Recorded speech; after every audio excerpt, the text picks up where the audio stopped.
ओम शांति। आज 25 जनवरी 2021 के साकार महावाक्य हैं। बाबा बोले, मीठे बच्चे, बाप की श्रीमत से तुम मनुष्य से देवता बनते हो, इसलिए उनकी श्रीमत का शास्त्र है सर्वशास्त्रमयी शिरोमणि श्रीमद् भागवत गीता। प्रश्न, सतयुग में हर चीज़ अच्छे से अच्छी सतो प्रधान होती है, क्यों? तो बाबा ने उत्तर दिया, क्योंकि वहाँ मनुष्य सतो प्रधान हैं। जब मनुष्य अच्छे हैं तो सामग्री भी अच्छी है, और मनुष्य बुरे हैं तो सामग्री भी नुकसानकारक हैं। सतो प्रधान सृष्टि में कोई भी वस्तु अप्राप्त नहीं है, कुछ भी कहीं से मांगना नहीं पड़ता। ओम शांति। बाबा इस शरीर द्वारा समझाते हैं, इनको जीव कहा जाता है, इनमें आत्मा भी है, और तुम बच्चे जानते हो परमपिता परमात्मा भी इनमें है। यह तो पहले पहले पक्का होना चाहिए, इसलिए इनको दादा भी कहते हैं। यह तो बच्चों को निश्चय है, इस निश्चय में रमण करना है। बरोबर बाबा ने जिसमें पधरामणी की है वह अवतार लिया है। उनके लिए बाप खुद कहते हैं, मैं इनके बहुत जन्मों के अंत के भी अंत में आता हूँ। बच्चों को समझाया गया है, यह है सर्वशास्त्रमयी शिरोमणि गीता का ज्ञान। श्रीमत अर्थात श्रेष्ठ मत, श्रेष्ठ ते श्रेष्ठ मत है ऊंचे ते ऊंच भगवान की, जिनकी श्रीमत से तुम मनुष्य से देवता बनते हो। तुम भ्रष्ट मनुष्य से श्रेष्ठ देवता बनते हो, तुम आते ही हो। इसलिए बाप खुद भी कहते हैं, मैं आता हूँ तुमको श्रेष्ठाचारी निर्विकारी मत वाले देवी देवता बनाने। मनुष्य से देवता बनने का अर्थ भी समझना है। विकारी मनुष्य से निर्विकारी देवता बनाने वाले हैं। सतयुग में मनुष्य रहते हैं परंतु देवी गुणों वाले, अभी कलयुग में है आसुरी गुणों वाले। है मनुष्य सृष्टि परंतु वह है ईश्वरीय बुद्धि, यह है आसुरी बुद्धि। वहाँ ज्ञान, यहाँ भक्ति। ज्ञान और भक्ति अलग अलग है ना। भक्ति की पुस्तक कितनी और ज्ञान की पुस्तक कितनी है। ज्ञान का सागर बाप हैं, उनका पुस्तक भी तो एक ही होना चाहिए। जो भी धर्म स्थापन करते हैं उनका पुस्तक एक होना चाहिए। उनको रिलीजियस बुक कहा जाता है। पहला रिलीजियस बुक है गीता, श्रीमद् भागवत गीता। यह भी बच्चे जानते हैं, पहला आदि सनातन देवी देवता धर्म है, न कि हिंदू धर्म। मनुष्य समझते हैं गीता से हिंदू धर्म स्थापन हुआ और गीता गाई कृष्ण ने। कोई से पूछो तो कहेंगे परंपरा से यह कृष्ण ने गाई है। कोई शास्त्र में शिव भगवान उवाच है नहीं, श्रीमद् कृष्ण भगवान उवाच लिख दिया है। जो गीता पढ़े होंगे उनको सहज समझ में आएगा। अभी तुम समझते हो, इसी गीता ज्ञान से मनुष्य से देवता बनते हैं, जो अभी बाप तुमको दे रहे हैं। राजयोग सिखा रहे हैं, पवित्रता भी सिखला रहे हैं। काम महाशत्रु हैं, इस द्वारा ही तुमने हार खाई है। अब फिर उन पर जीत पाने से तुम जगत जीत अर्थात विश्व का मालिक बन जाते हो। यह तो बहुत सहज है। बेहद का बाप बैठ इनके द्वारा तुमको पढ़ाते हैं। वह है सभी आत्माओं का बाप। यह फिर है बेहद का बाप मनुष्य आत्माओं का। नाम ही है प्रजापिता ब्रह्मा। तुम कोई से भी पूछेंगे ब्रह्मा के बाप का नाम बताओ तो मूंझ पड़ेंगे। ब्रह्मा विष्णु शंकर है क्रिएशन, इन तीनों का कोई तो बाप होगा ना। तुम दिखाते हो इन तीनों का बाप है निराकार। ब्रह्मा विष्णु शंकर को सूक्ष्म वतन में देवताएं दिखलाते हैं, उनके ऊपर है शिव। बच्चे जानते हैं शिव बाबा के बच्चे जो भी आत्माएं हैं उनको अपना शरीर तो होगा। वह तो सदैव निराकार परमपिता परमात्मा है। बच्चों को मालूम हुआ है निराकार परमपिता परमात्मा के हम बच्चे हैं। आत्मा शरीर द्वारा बोलती है परमपिता परमात्मा, कितनी सहज बात है। इसको कहा जाता है अल्फ और बे। पढ़ाते कौन है? गीता का ज्ञान किसने सुनाया? निराकार बाप ने। उन पर कोई ताज आदि है नहीं। वह ज्ञान का सागर बीज रूप चैतन्य है। तुम भी चैतन्य आत्मा हो ना। सभी झाड़ों अर्थात धर्म के आदि मध्य अंत को तुम जानते हो। भल माली नहीं हो, परंतु समझ सकते हो कि कैसे बीज डालते हैं उनसे झाड़ निकलते हैं।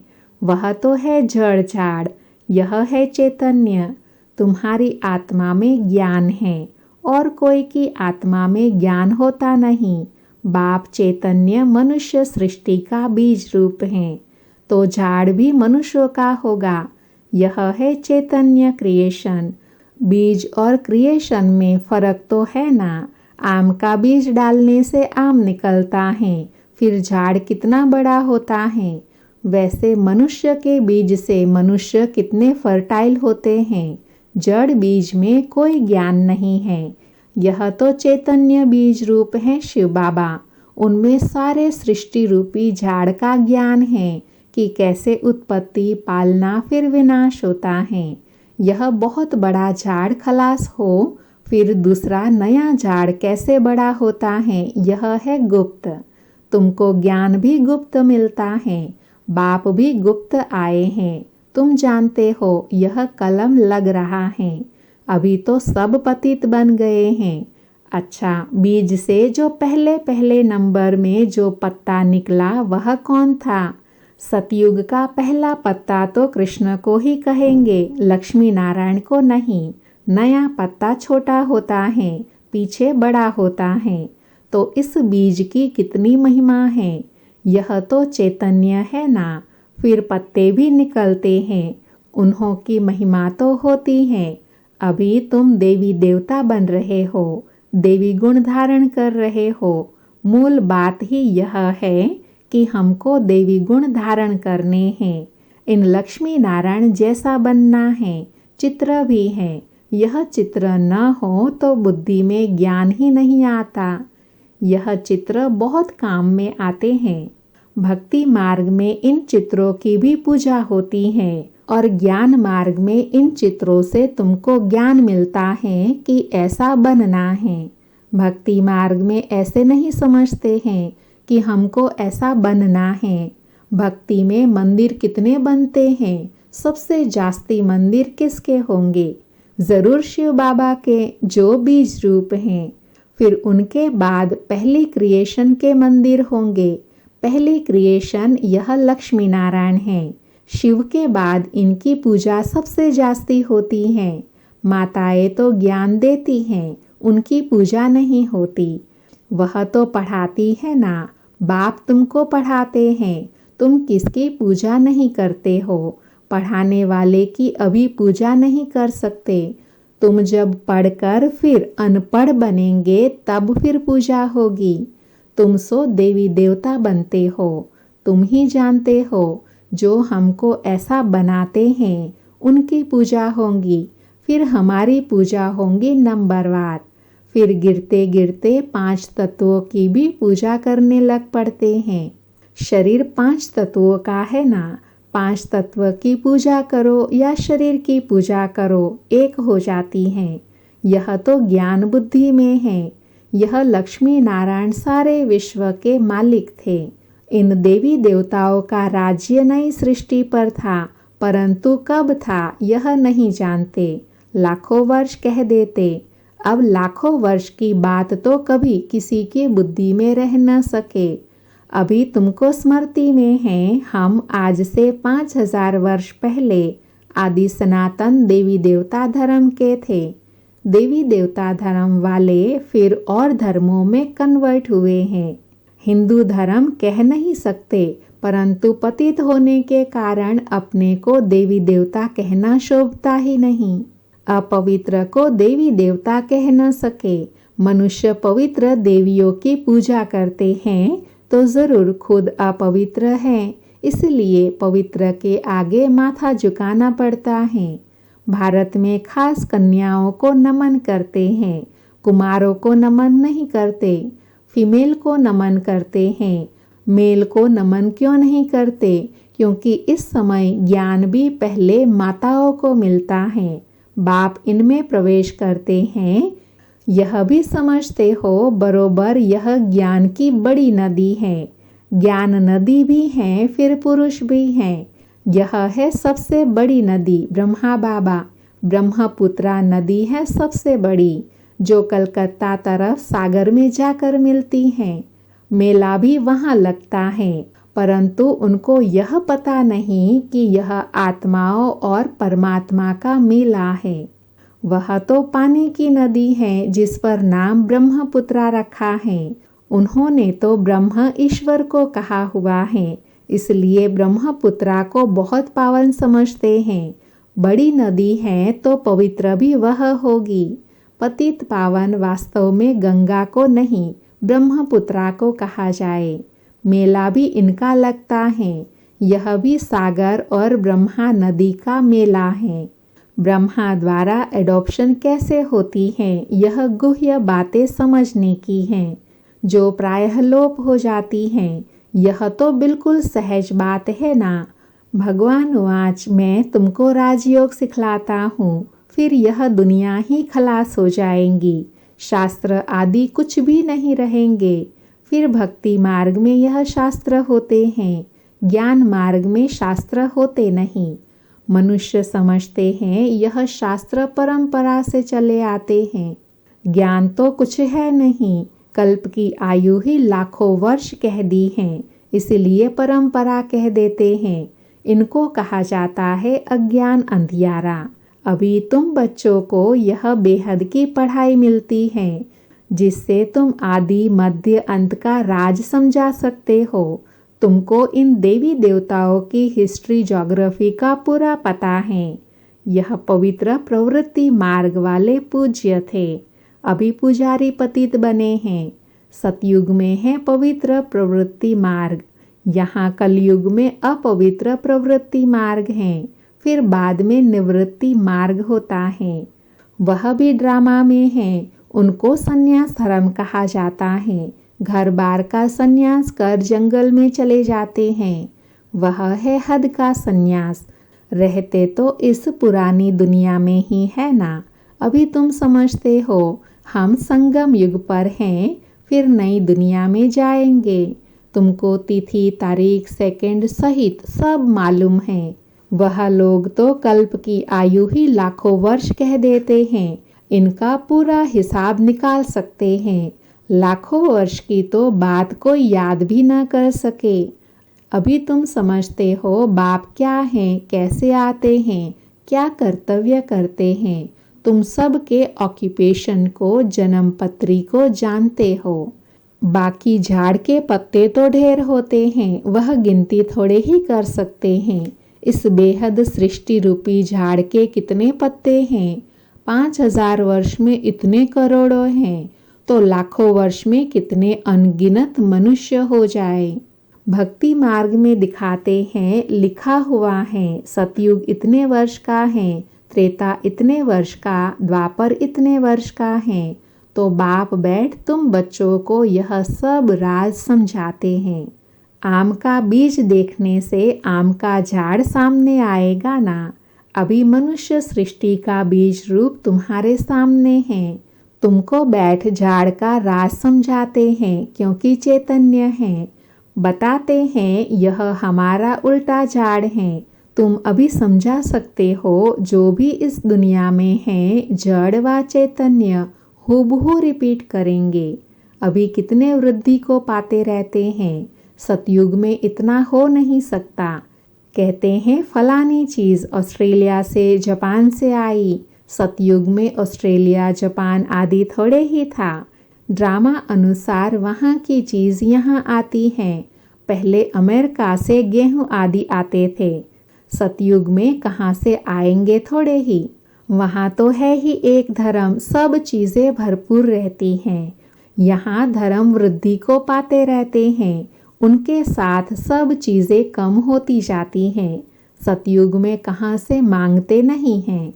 अभी तो देखो कहाँ कहाँ से मांगते हैं। मनुष्य पीछे वृद्धि को पाते गए हैं। सतयुग में तो अप्राप्त कोई वस्तु होती नहीं। वहाँ की हर चीज़ सतोप्रधान बहुत अच्छी होती हैं। मनुष्य सतोप्रधान हैं।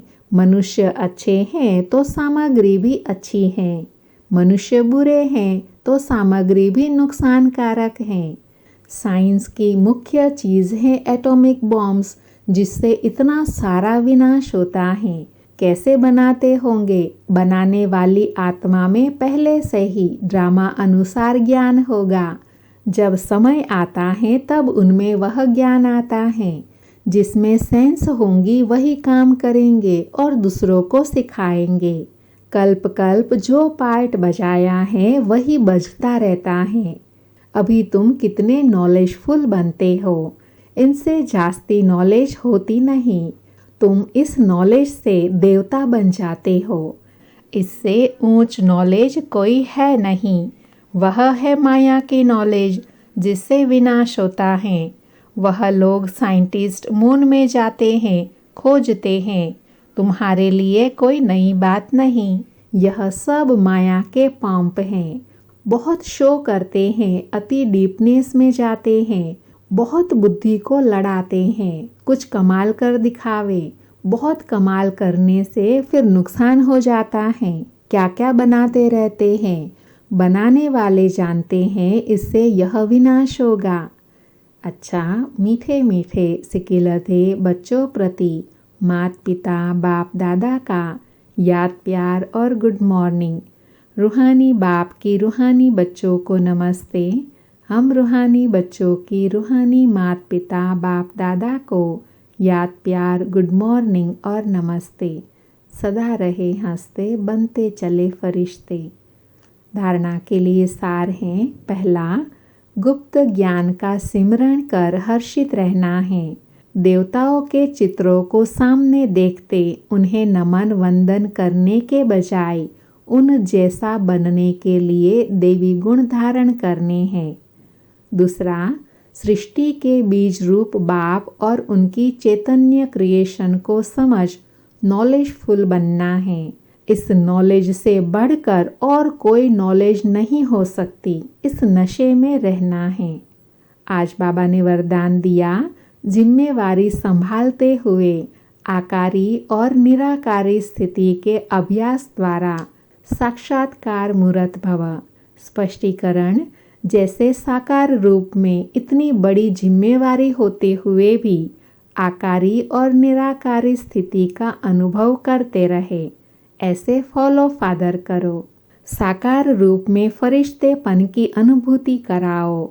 कोई कितना भी अशांत व बेचैन घबराया हुआ हो, आपके सामने आए, लेकिन आपकी एक दृष्टि वृत्ति और स्मृति की शक्ति उनको बिल्कुल शांत कर दे। व्यक्त भाव में आए और अव्यक्त स्थिति का अनुभव करे, तब कहेंगे साक्षात्कार मूर्त। स्लोगन, जो सच्चे रहमदिल हैं उन्हें देह व देह अभिमान की आकर्षण नहीं हो सकती। जो सच्चे रहमदिल हैं उन्हें देह व देह अभिमान की आकर्षण नहीं हो सकती। ओम शांति।